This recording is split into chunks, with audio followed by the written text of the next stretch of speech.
Well, good evening, everyone, and welcome to Dome at Home, the Manitoba Museum's Planetarium Live Astronomy Show, first and third Thursday of every month at 7 o'clock Central. I'm your host, Scott Young, and it is great to be back for another episode. It's been quite a busy week here in Dome at Home Central. We've been working on a bunch of upcoming programs, and I'm actually this is my second of 3 evening work shifts, 4 evening work shifts, pardon me, for planetarium kinds of activities. We'll tell you a little bit about what's going on this weekend shortly.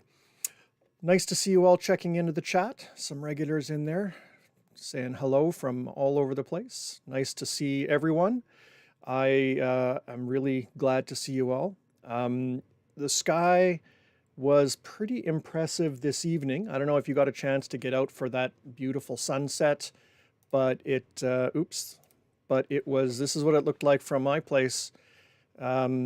Just a flaming orange, fiery sky for about 45 seconds. The 45 seconds before that, it was this beautiful pink color, and then 45 seconds afterwards, it pretty much had faded away. So you really have to catch these things just at the right time. That's often the case with things up in the sky. And we'll talk a little bit about one of those kinds of things as our featured event tonight. So let's see, we're broadcasting from here in Winnipeg, Manitoba, Treaty 1 territory, and we're going to take a look at events basically as seen from the province of Manitoba, but for those of you that watch from all over the country and across the continents, we'll give you some details on how to adjust for your local locations. I know we have some beautiful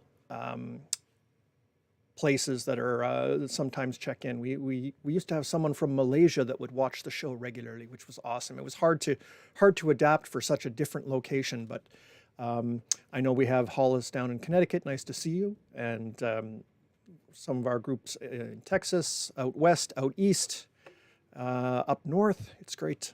Okay, let's get right into some images. We got this was taken by my daughter, but we got another shot, sort of Halloween moon. For those of you that went trick-or-treating, here in Winnipeg, it was kind of cloudy, which added to the spookiness, and it looks like out west it was the same thing. Melissa took a shot of the moon, and the main image of the moon through the clouds is a little bit like it looks full, but it's actually a half moon. It's just the light is spread out by the clouds, but you get these internal reflections, which she thought looked kind of like ghosts, so very appropriate for the season. I pointed out Jupiter and I pointed out the moon to a number of the trick-or-treaters, but it wasn't clear enough to have the telescope out, unfortunately. But we only got about, I think it was 21 kids for trick-or-treating this year, so that's a little unfortunate. But Halloween's one of my favorites, and this was the first time I was not out trick-or-treating too much because both of my kids are old enough to either not go or to go with their friends. So it's like, what do I do? Anyway, it was I was hoping that I'd have the telescope out, but that didn't work out. But nice shot here, Melissa, and it does definitely capture that spooky feeling of the holiday.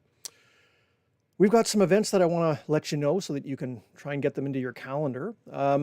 First Fridays is still a thing, and that runs right to the end of the year. First Fridays is a big sort of arts and culture event down in the Exchange District, and of course the museum right on the edge of that. So we've added into that. So the museum will be open from 4 to 9 on Friday, and it'll be free, which is kind of cool. The museum, the science gallery, and the planetarium. And then, since it's starting to finally get dark at a reasonable hour, we're going to bring telescopes out. We're going to start at 6:30. It'll just be sort of getting dark, and we will take a look at the moon, Jupiter, and Saturn. So if it's clear tomorrow, come on down to the planetarium, and you can either look through our telescopes or you can bring your own telescope and join us, and that'll be kind of a fun thing to do. It's great to see, the walk-by crowd that wasn't expecting to look through a telescope suddenly getting their first view of Jupiter or the moon or something like that. It's really a magical kind of thing. So join us if you can. The following night, we have what we believe to be the very first planetarium drag show. This is something run by my colleague, Adriana Sedlik, who's one of the great people that deliver the shows in the planetarium. And we're basically getting some drag queens up onto the stage in the planetarium. There's going to be all sorts of lights and music and fun and stuff like that. Unfortunately, the event is already sold out, but I wanted to tell you about it because it's just one of those cool things that that's going on that we're doing at the planetarium. This is our feature, the total lunar eclipse next week. Now, we will be talking about it tonight so that you'll be able to observe the event yourself, but we're also going to try and do our traditional live stream, and I'm really looking forward to, getting out to some out-of-the-way location for 2 in the morning to set up. It's always very cold, these November eclipses. I seem to remember doing one where it was just so cold I couldn't even move the telescope. And the chat was just hilarious because people were just either offering me words of encouragement or just mocking me mercilessly. So hopefully we'll have clearer skies and not quite as cold for this coming eclipse. But we'll be broadcasting that, and we'll talk more about the eclipse shortly. In a tragic act of scheduling, I also scheduled the first Dome at Home astronomy course the evening after the eclipse. So I'll be up at 2 in the morning, Tuesday. I'll be up all day, and then I'll be teaching the first Observing the Planets course on Tuesday the 8th. So if you're interested in that, there's still some spaces available. You can sign up on the website, and there we're going to be taking a look at how to use primarily your telescope to really observe the planets and to get the most out of observing the planets. Even a small telescope can show a lot of things, but often the first time you look through a small telescope at the planet, you might not see everything that your telescope can show you. So we'll go through the tips, the tricks, the equipment that you need to sort of get the best views with the equipment that you have. And then, hopefully, this is the least definite of the events, but coming up a week from Sunday will be the first Artemis mission launch. Now that date is still, of course, possibly movable, but that's what they've targeted it. It's showing up as Monday the 14th as the date officially, but the problem is that's because it's just after midnight in Florida, which is on Eastern time, which means it's basically just before midnight Manitoba time. So it's really the night before. So it's late Sunday night. So join us for that. We'll be doing a live broadcast, and hopefully we'll be watching that gigantic rocket take off on its journey to the moon.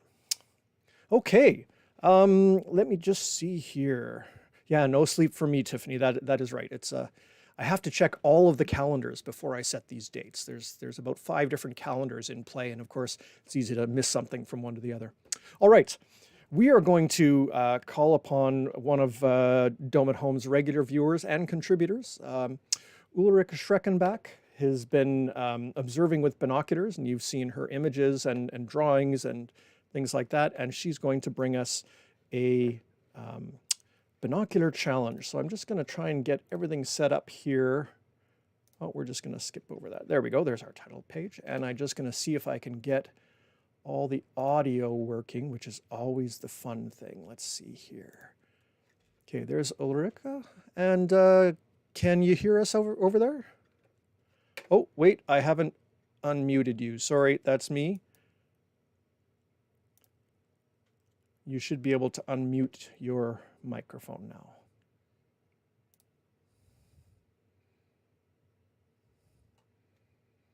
Oh, no, we still can't hear you. Oh, let's see if I can unmute you. I can't unmute you.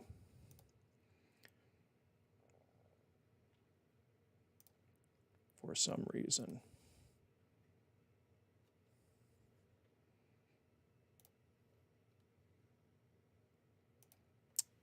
Okay, no, I'm still not hearing you.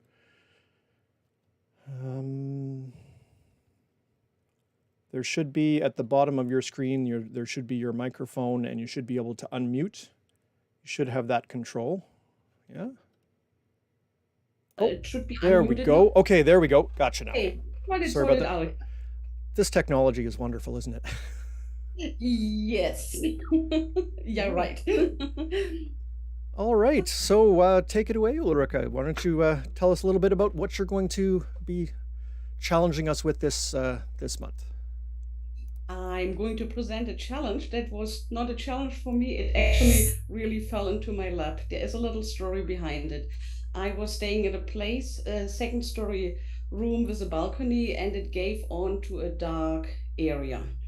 And I remembered your advice when you have only limited sky available, just look very closely and try to really get to know it. So the area that I was looking at was facing or was showing Cassiopeia and Perseus. So I became really good friends with the two of them and looked at the individual stars. And the nice thing is that place was in Germany. So jet lag means you are really nice, wide awake when the stars are at their best.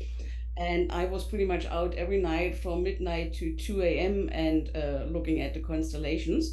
And really, when you look at the same place in detail every night again, then things pop up that you don't see in the first few nights. So after a few nights, I thought, wait, there's a little something, there's a little smudge there between Cassiopeia and Perseus.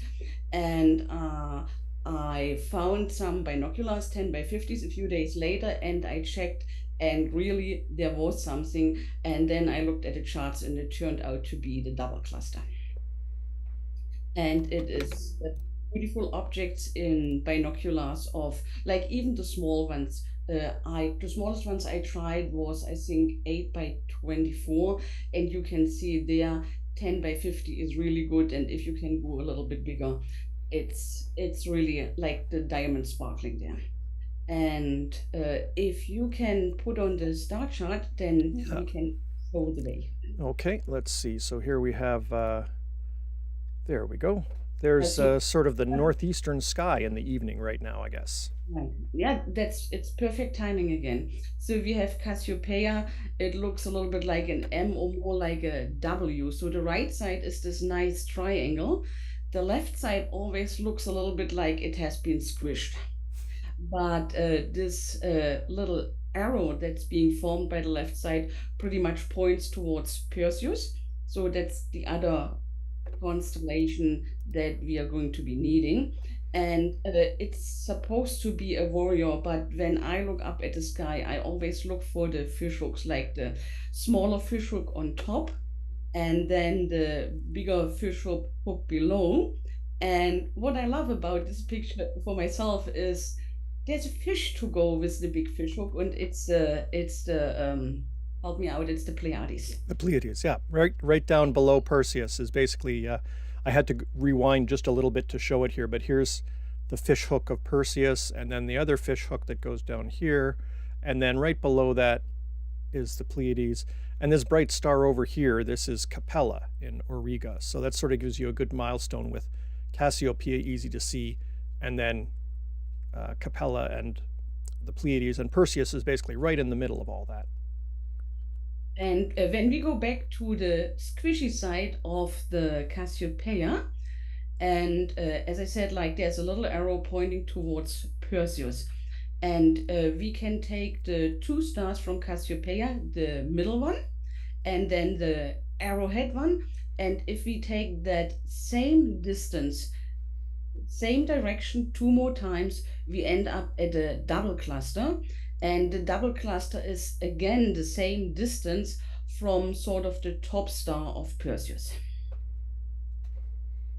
Yeah, it fits nicely right in the middle there, and just to give a sense of scale, there's the field of view of your typical 7 by 50 binoculars, and so you can nicely fit those two stars of Cassiopeia in your field of view, and then you just sort of go along that line, and you wind up at the double cluster, which probably doesn't show up well on this map right now. So let's sort of, there we go. Exactly, beautiful. Yeah, it is a beautiful little dusting of stars. It looks like two piles of like little diamonds or something like that. And it really is a beautiful object. And there's the view in the larger ones. And you have this sort of cross reference with Perseus. So once you have reached the top star of Perseus, you know you have you have gone past the double cluster, but just going back again that little star distance and then going just a little bit to the right should definitely land you at the right spot. Yeah, exactly. It's a and James, hi James, nice to see you. One of your favorites in binoculars as well. Yeah, it really is probably one of the nicest binocular objects out there. I mean, all those star clusters can be pretty decent in binoculars, but this one, because there are two of them sort of side by side, it's, double your money right there. And it can be a challenge for binoculars, as we said, but it can also be like a challenge again when you have really dark skies. Then you can see just a little smudge. You won't be able to differentiate the stars. You can just see the little smudge with the unaided eye. Yeah, that's right. It kind of looks like a little bright patch of Milky Way or something like that. You can't resolve it, but it is definitely a challenge. I have seen it once or twice when I was younger. I'm not sure that my slightly older eyes now have been able to spot it quite as easily. But yeah, so if you want to challenge yourself, try it without the binoculars. Excellent. And speaking from my own experience, is like going to the same place, maybe several nights, one after the other, and really training your eye to see. You will see more and more each time you look. Absolutely, that's definitely the case. The more you look through your telescope, the better you get at it, or through your binoculars, or even just with your eyes, because we're used to daytime stuff, and it takes a little bit of practice to do this nighttime stuff. Awesome, Ulrike. Well, thank you very much for bringing us another great binocular challenge, and I hope we have some more coming. Thank you. All right. Excellent. Bye. So that will be your assignment for the next couple of weeks. Track down the double cluster in Perseus. We'll get some charts up onto the Dome at Home page, just as a reminder, but it really is pretty easy to find from that Cassiopeia. All right, let's take a look at the lunar eclipse. And I just saw Gaming Cat popped in with little icons of the moon, the earth, and the sun. And there's the lunar eclipse with the earth in the middle, and the solar eclipse with the moon in the middle, and then the apocalypse with the sun in the middle. Yeah, if the sun gets in between the moon and the earth, we have serious problems. Luckily, that's not the kind of thing that happens very often. So let's take a look at the eclipse coming up. If you in looked at the moon November. over the course of a few weeks, The moon you'd probably is notice something that it we're looks all slightly familiar different with every day. seeing. It The goes change in its shadow is based on where the moon is in its to kind of orbit. understand We what's call going this on cycle there. the It's a phases of the rock moon, lit up by and the it occurs sun. roughly once And a from month. here on the Earth, as At it least orbits twice a around, year, sometimes however, we see the something dark quite side, different and happens. sometimes we see the The light moon side, passes through the or shadow cast whatever. by the Earth, causing Now, it to look here's the extremely cool unusual. thing that can happen. The Earth casts a shadow in space, because the Earth is just a rock as well. And so if the moon happens to move into the Earth's shadow, there's no more light to hit it to light it up, and we get what's called a lunar eclipse. The opposite of that is a solar eclipse, when the moon actually gets between us and the sun and covers it up, blocks it out, and that's something that that can also occur. But we're going to focus just on the lunar eclipse this time around. And so for a short period of time. what From the that Earth, the turns moon will into appear to is the darken moon and turn a seems to deep red before disappear, eventually turn returning to blood normal. red, This is called a and lunar then eclipse. reappear over If the we were to course look of at what maybe happens from 4 or space 5 during an hours. eclipse, It's it would go very something slow like kind this. of event. First, the moon passes through And what's it called the basically happens penumbra, because of where the sun's light is only orbit of partially. the moon around the Earth. So there's a couple of things that make the lunar eclipse not quite as straightforward as all that. You would think, okay, the moon disappears and then reappears, but no. It sort of fades out, and then a curved shadow creeps across the moon, and then the moon turns red or orange or coppery color or yellow, sometimes gray or brown, like it's different every eclipse. And then the whole thing undoes itself. It's because the Earth doesn't have a perfectly dark shadow. There's kind of 2 layers. There's the outer layer, which is called the penumbra. And that's basically, if you were standing on the moon, when the moon is in the penumbra, you would see the Earth covering part of the sun. Not all of the sun, just part of the sun, sort of a partial solar eclipse. And so that means there's still some sunlight hitting the moon, but there's some of it darkening. Some of the Earth's shadow is darkening it as well. And so when the moon is in the penumbra, it's obscure. not a dramatic part of This the results eclipse. in The only a moon slight sort of darkening of the moon. loses 10, As the moon continues 20% of its brightness, something like that. And it's often not very uniform. It could be sort of blotchy on one side or whatever. So it's not really something that most people even notice. Let's see. Oh, the video's audio is over my voice. Thank you. I didn't even realize. Is that better? There wasn't even supposed to be any audio playing. Okay, thank you. That should be better. I don't think we have any other audio now. Okay, so the penumbral part of the eclipse, not even worth getting up for, to be quite honest. But the cool Along part its is path, when the however, Earth starts it to enters go what's into called the darker umbra, part of where the all shadow, direct light from the umbra. sun is blocked. And that is when we see this, the beautiful, well, they call it the blood moon sometimes when they're looking for headlines and trying to scare people, but that's when you get these beautiful colors. But, well, But if the sun is blocked, why does the moon turn red? What happens When light is, from the sun goes by the as side of the moon Earth, goes it into passes the through a umbra, long and thick layer of Earth's you atmosphere. start to see the shadow of the Earth covering up the moon. The shadow is not totally dark, but because there's still some of the bright part of the moon visible, that the video still has sound over me. I don't even know how that's happening. There literally isn't any sound. Okay, you know what? We're just going to flop out of that for a minute. So as the moon goes into the shadow, we don't really see the color of the shadow because the bright part of the moon that's still exposed is visible, is sort of dazzling our eyes. So that's always an issue. There we go. Okay. That's so weird.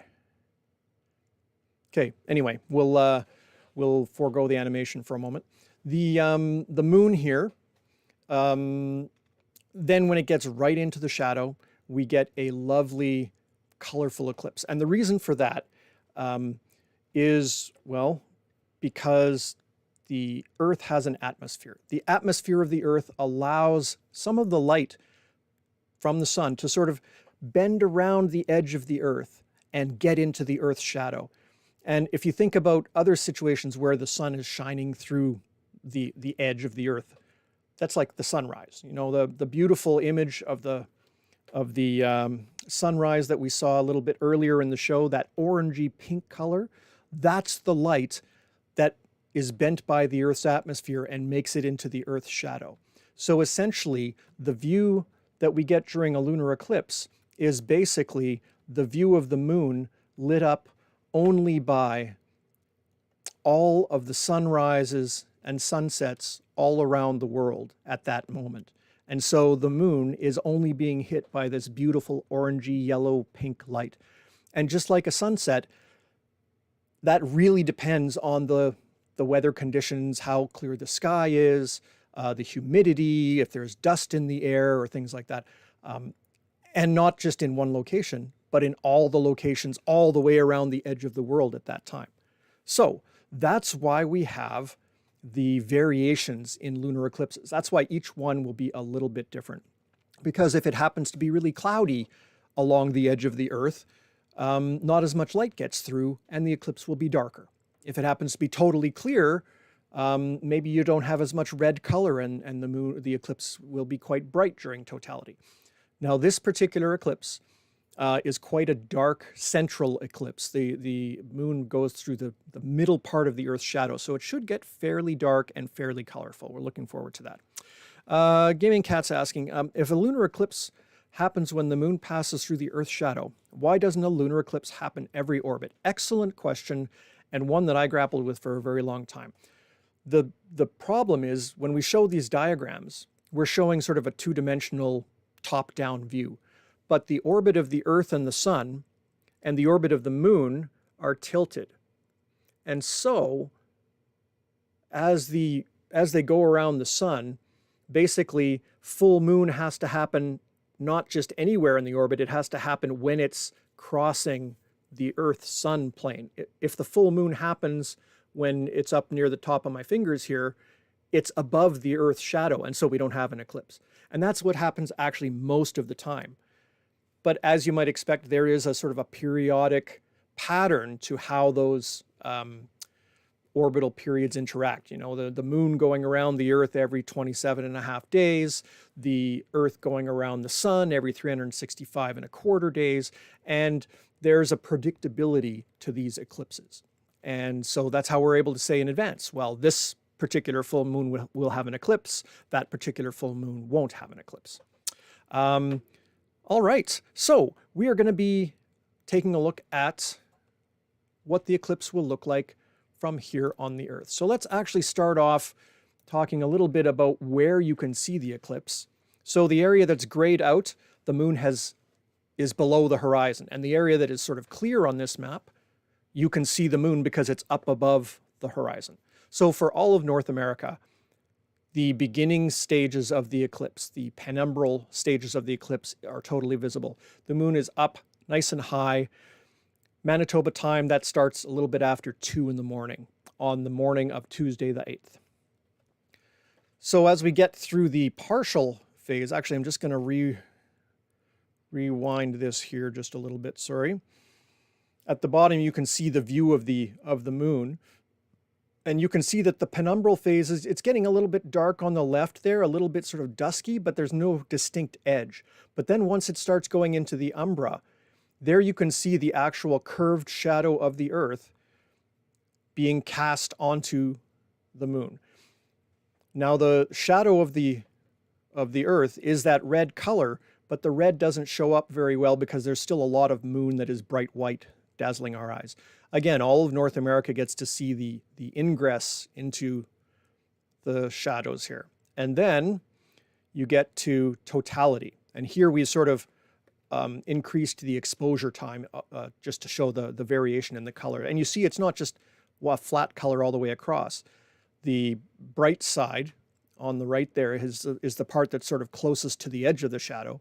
And the darker side is the part that is closer to the center of the shadow.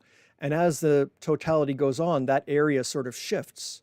And again, all of North America, except the far east, gets to see most of totality. Newfoundland and the Maritimes start to, they basically see the moon setting while it's still totally eclipsed, which will actually be a kind of a nice photo shot right there. As the totality phase continues, again, folks on the very eastern part of the continent will lose sight of things. The moon will set before the partial phase or egress occurs. And then, again, here we've changed the exposure time to show, because of the bright part of the moon there.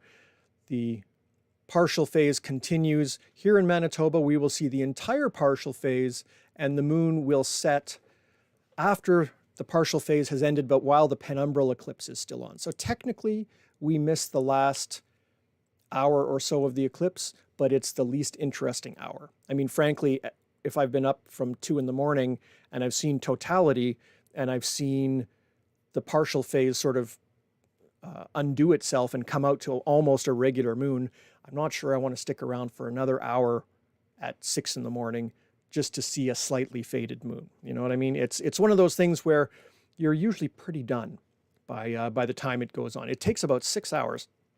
The cool thing is everybody on the side of the planet that can see the moon gets to see the eclipse. It's not like a solar eclipse where you have to drive to one specific spot and be there for one specific instant or you miss it. It's kind of a very accessible kind of event. So here we have basically just a view of the moon going into the eclipse. There's the penumbral stages, there's the partial stages.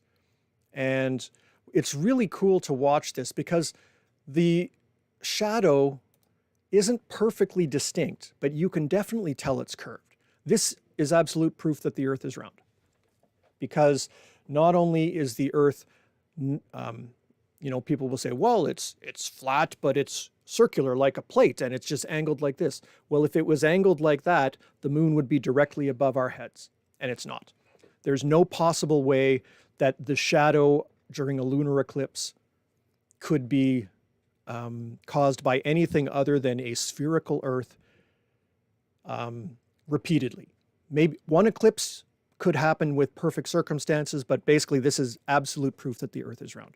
I know none of you have any doubts that the Earth is round, but if you run into that person and they want to talk, tell them to observe some lunar eclipses, and then it's a lot easier to talk them out of it, I find. Okay, there's the beautiful coppery orange colors. Now, we don't know exactly what the colors will be. This is sort of an estimate based on previous eclipses and how deep it goes into the shadow. But right around the central part of the eclipse, you get a beautiful sort of orangey gradient from the bottom up to sort of the top, where it's kind of a yellowy orange, maybe coppery kind of color. And the color changes very, very rapidly over the course of that hour or so of totality. Beautiful, beautiful thing to watch. Val points out, I always love how round the moon looks during an eclipse. You know, I totally agree. When I look at the moon in a telescope or in binoculars, or even just with my eye, during full moon, it looks like it's just a flat disk. There's no shadows to provide contrast or that 3D sense or anything like that. But when it's in eclipse, it is the most three-dimensional spherical looking object ever. Like you look at it and it immediately jumps out at you like that as being a sphere. It's really, really magical. Let's see. Oh, yeah, Petra, good point. Yeah, the flat earthers probably aren't going to really worry about figuring out that kind of stuff. But what's interesting is at the end of totality, you can see when the shadow is sort of coming, because it really starts to brighten up along one edge of the moon. And as that edge brightens up, suddenly there'll be this sort of white sliver that will appear. And that tiny little sliver is sort of enough for your eye to really lose out on seeing the faint colors. And suddenly it looks like the moon is covered by a black shadow. It's like all of that color went away and the moon is just covered by this black shadow. And that's what we see as it sort of goes away. So that's what we've got coming up. The great thing about this is you don't have to watch it continuously. If you went outside and looked at it every 15 minutes, you wouldn't miss anything. If you want to watch it continuously, of course, you can do that. Binoculars are a great way. Telescopes can actually be somewhat limiting because you kind of want to see the whole moon at once. And some telescopes can't show that wide of a field of view. You definitely want to use your low magnification, and you definitely want to use the eyepiece that sort of has the biggest piece of glass to look through. That'll generally give you the widest field of view. Low magnification, but here you don't want really a magnification. The telescope is helping make the image bright enough so that your eye's color sensors sort of turn on. Our color sensors work best in daytime or in bright light, and at night, they kind of disappear. So that's really what a telescope is doing during a lunar eclipse, or a pair of binoculars. It's just helping you see the color rather than helping you see detail. Let's see, Jacqueline says, does the moon ever rotate on its own axis? See, it's interesting. It looks like the moon is always facing the same side towards us, except not exactly the same side. I don't know if you've seen, do I still have it here? I don't. There's a NASA video that basically shows the moon over the course of the whole year. And it's got all these weird motions. It's like it's turning this way, and it's turning a little bit this way, and a little bit this way, and then it's getting closer and farther. And we normally don't see those, but when you speed up a whole year in like a minute, those patterns become really evident. The moon is rotating on its own axis. It's just that it's rotating almost exactly the same speed that it goes around the Earth. So basically, it's always keeping one face towards us, but as that face goes around the Earth, that face has to turn to keep looking at the Earth. So it is rotating. It's just from our point of view, it seems like it's not because it's always facing towards us. Again, it's one of those things, if you look down on it, it's a lot easier to see. All right. So the eclipse is a good thing to check out. Often what we see are some, let's see, images like this. This is the map on the sky. And remember, the only thing that's moving here is the moon. So the moon is moving into the shadow of the Earth. but the Earth that we're standing on is also spinning. So while the moon is moving essentially to the left in the sky, the whole sky is rotating to the right. So the moon looks like it's rising up, moving this way, moving up and to the right, but it's actually moving to the left there. Let's see. Gaming Cat, I'll get to that question right after we're done the eclipses here, because that's a cool question.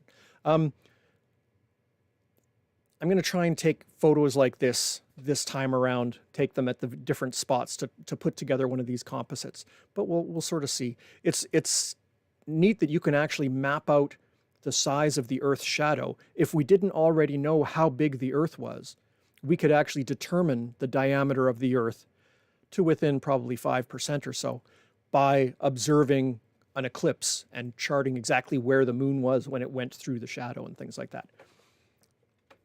Any of you high school teachers out there, there's a really cool physics and math problem to work out if you want to get your kids to observe the eclipse at 2:30 in the morning. If you do, let me know, but good luck. I don't think it's going to be that easy. Okay, so the eclipse, definitely worth taking a look at.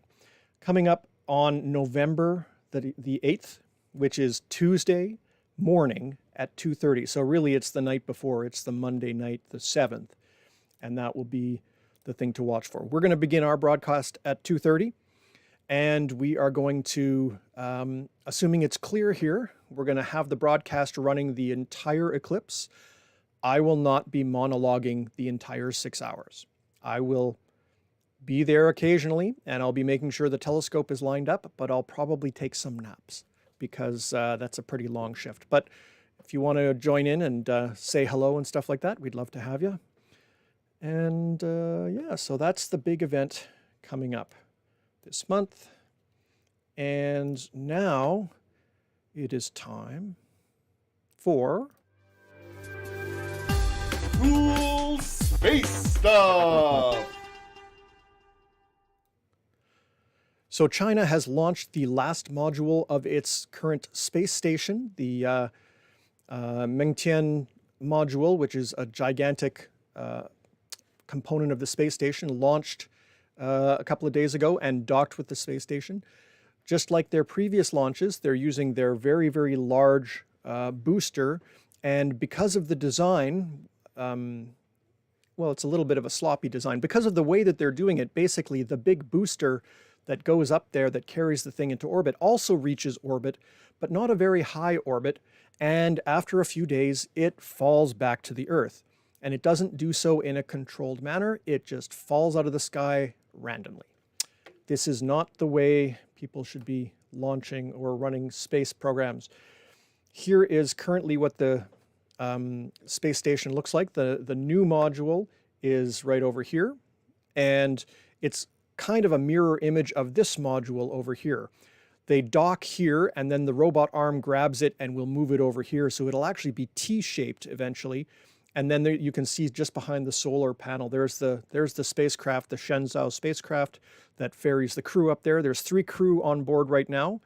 Coming up this month, another 3 crew will be blasting off and getting up there, and there will be, we think, an overlap of crew. So at some point there will be 6 people on this space station, along with the 7 that are on the International Space Station. That's lots of folks up in space, more than has been since the Mir space station was up in orbit. So that's kind of cool. Now the Shenzhou, the Tianhe space station can be seen from the latitudes of Manitoba, but it just creeps up above the southern horizon. If you take a look on heavensabove.com, they have predictions for it, and you can try and catch it in the sky. As for the booster that's going to fall out of the sky, things are narrowed down a little bit. It looks like it's going to fall out of the sky in the South Pacific, which is a perfect place to drop things.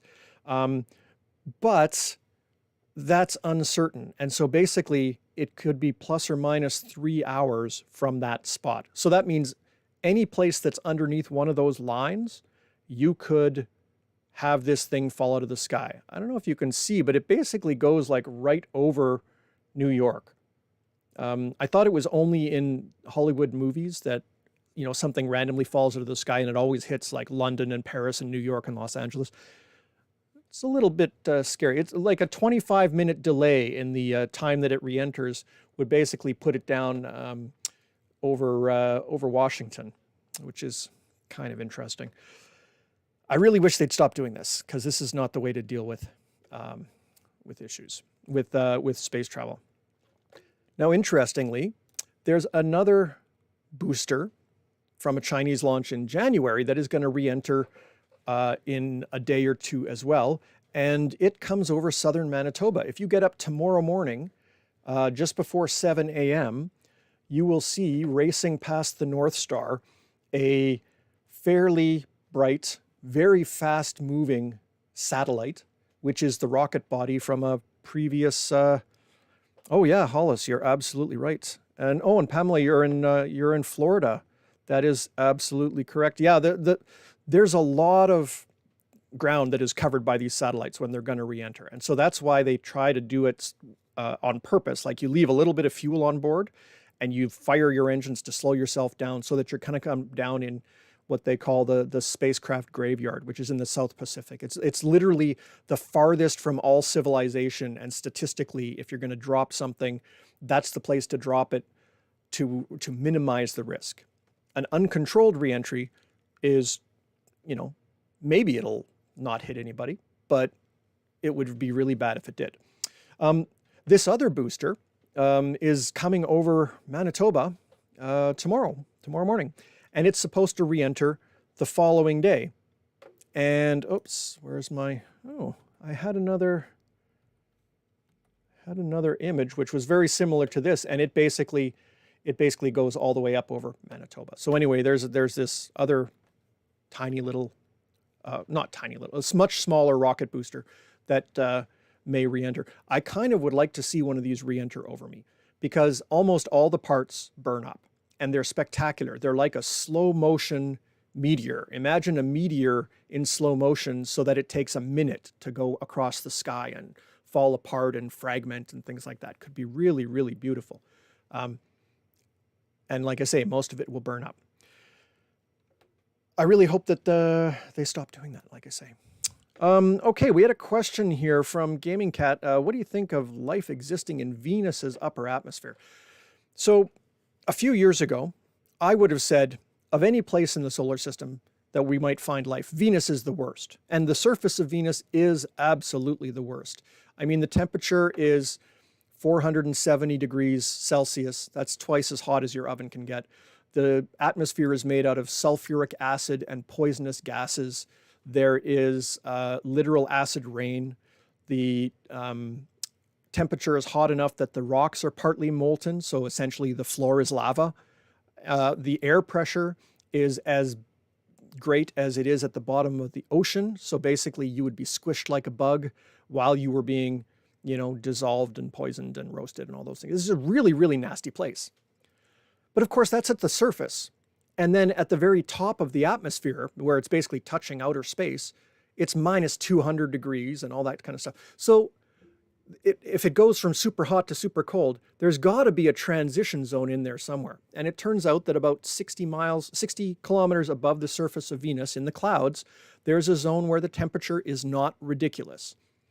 And there's a thought that there could be life floating in the clouds of Venus. In fact, some scientists are working right now on a mission to go and check that out, because there are indications that there are chemical signs of what on Earth would be identified as signs of life. Now, chemicals aren't enough to say, oh, that's life, because there could be ways that chemicals get made on Venus that we're just not familiar with here. But it would be really cool if there was life floating in the clouds of Venus. There is life floating in the clouds of Earth. You see bacteria and stuff like that getting carried high up into the atmosphere from volcanic eruptions, from all sorts of things like that. So it's not impossible, and it's not even as improbable as I would have thought a few years ago. So that'll be interesting to see. There is a mission on the drawing board. It's a privately funded, it's like a Kickstarter basically, that they're funding a crowdsourced space mission to go to Venus to basically go into the atmosphere and look for life. I still think they're going to find life on Europa first, one of the moons of Jupiter that has lots of water in it. I mean, yeah, life could be at Venus too, but it's much more likely that it'll be on Europa. And so, yeah. Yeah, the planet of love doesn't sound very lovely. Yeah, Venus, named after the goddess of love. It's always in the sunrise or in the sunset. It's a beautiful white star. And it looks really, really beautiful. We used to think it would be a twin of Earth because it's almost exactly the same size as Earth. Totally not. So Venus is a place to watch. The moons of Jupiter, the moons of Saturn, many of them have water. I suspect we'll find some kind of life there. Of all the places in the solar system where I don't think we'll find life, I think Mars is actually pretty high up there. I mean, we used to, Martians is baked into our culture and stuff like that. We think about Martians as the kind of life that's out there. But I just don't think Mars had all the right conditions for long enough for anything really significant to get developed. So again, we'll have to see. We're right at the point though where we can ask those questions. Like every person that's looked at the sky before us for thousands of years, we're the first generation that's going to find out the answer, because we will know if there's life on Europa and in Venus, in the clouds of Venus, in the next number of years. Here's a question. I'll clarify the time when the moon will be in full eclipse. Yeah, we'll just go back to that and take a quick peek, because I don't recall the time. Let's just go to this one. No, it's this one. This one has the times. So the full eclipse begins at 10:17 Universal Time, which turns out to be 3:17 a.m. Central Time. And then the middle of the eclipse is basically 3:59 a.m. Central Time. Wait, am I doing that math right? Yeah, that's right. And then the total phase ends at 4:42 a.m. So those are your times. All of this information is on our website in the, actually I wrote a special blog post on the eclipse, so that you should be able to find that from the front page of manitobamuseum.ca. And it has these videos and times and all the details provided there as well. Will it be clear on the early morning of the 8th, asks Radiation Station 09. That's a great question. No idea. November is the worst month for clouds here in Manitoba, at least around Winnipeg. That's what I'm not even sure that's statistically defensible, but it certainly seems to me that November is terrible observing time. So I don't know, but it's not going to be cloudy everywhere in North America. And so there are so many people that are doing live streams of the eclipse that if it is cloudy here, you will absolutely be able to find a site that will be streaming it live from somewhere. I know of folks out in New Brunswick are streaming it, Montreal, Toronto, Boston, New York, Lowell Observatory in Arizona, a couple of places in California. So I'm pretty sure that, Edmonton. So it's going to be clear one of those places. And if you just Google lunar eclipse live stream, just the morning of the eclipse, you will find something. Yes, DST ends on November the 6th. It's a very good point. Thanks, James. That's a very good point. So those times that I just gave you, add an hour to them. I can't even do math right now. I'm sorry. My migraine is preventing me from doing math. You know what? The best thing to do is to go to the website and get the times from there, because there I took into account the daylight savings time change, and we want to make sure that you are looking at the right time. So all the details are on manitobamuseum.ca. And if you can't find it there, you can always reach us through the various modes of social media or email at space@manitobamuseum.ca, and I can send you a copy of the article so that you have all the times. Again, if you're in different time zones, the folks out west, Melissa and Rowan and Ryan, you guys out there, if it's clear for you, you'll be able to see the whole thing, and it starts, it will be probably the best views will be out in your direction. So you'll have a good view for that. Okay, thank you everyone for joining us. And sorry about the mix up with the times there. I'm just, I'm fighting a migraine and I'm just not able to do math. So I apologize. But again, check the website for the eclipse stuff. And we'd love to get more pictures and things like that from you guys. And I'd love to have more people on the show. Ulrike has been doing a great job with the Binocular Challenge. If you'd like to do something, or if you'd like to even just come on and chat for one show, or you have a topic or something like that you'd like to see us cover, let us know. And we will be continuing to run the show indefinitely at this point. And I'd love to make sure that we cover all the stuff that you want to see. So thanks everyone for joining us. Have a wonderful day, and I will see you all at the lunar eclipse, which will be the next time we have the chance to get together, unless I see you Friday night for First Friday Telescope Night. Good night, everybody. Have a wonderful evening.